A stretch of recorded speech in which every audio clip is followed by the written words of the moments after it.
One of the essential techniques that you need to learn on a mountain bike is the bunny hop. Okay, now the bunny hop is a method of getting your bicycle airborne without having to hit something to do so.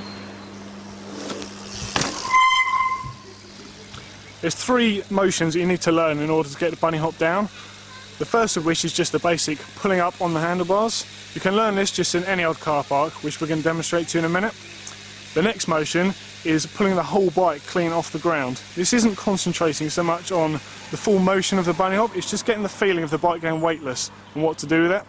The final motion is the full scoop, where you actually get the bike clean off the ground. The scooping motion that you get with your feet is one of the good moves to help aid the rear wheel off the ground.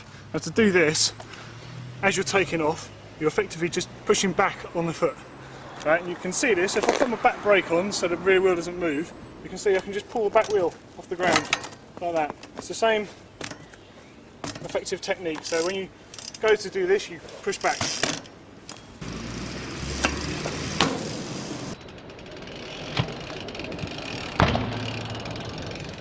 Now as I approach, I'm getting my body ready to spring. Okay, I push down, I lunge up.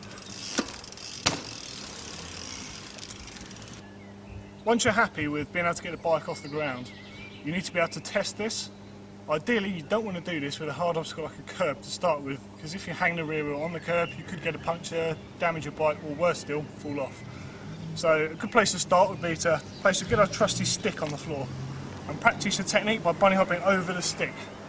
Now the other thing you can do with this is judge how fast you're going. Obviously, the faster you're going, the further back you're going to have to hop in order to clear the stick. It's this sort of thing that you can practice for hours in a car park, maybe with white lines. You know, aim to land on the line itself and just keep going faster and faster and faster until you're jumping perhaps 10 foot to land on it. This gives you the perfect depth perception for when you're riding trails. When you're out on a cross-country bike, you don't really want to have to lose your rhythm. You want to be able to keep riding the whole time, and any little sticks and logs and small furry animals that get in the way, you can just hop over them at will. You may notice that the bike I'm riding here is a very small jump style bike. I'm using this as a very easy example of showing you how to bunny hop, because you can get the bike very high and out of the way. But you don't have to have a bike like this in order to learn.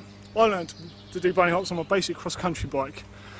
A double curb like this is the next step up from jumping a basic curb, which would be this sort of height. You should expect to jump a curb sort of height within, pretty quickly with learning.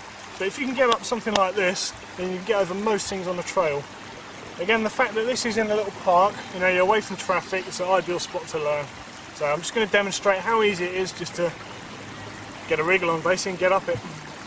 Approach with a brisk speed, pull up, and you're up. Nice and safe.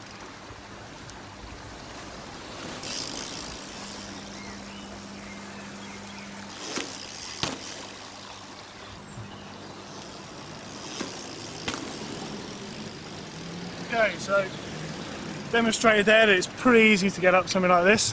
I'm feeling a little bit more confident. Just so happens to be a little stream here, so I'm going to try my luck and see if I can get over the stream.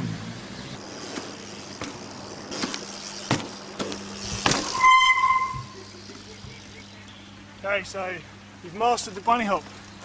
Best thing about a bunny hop, if you can do it and your mates can't, you better leave them for dead on the trails.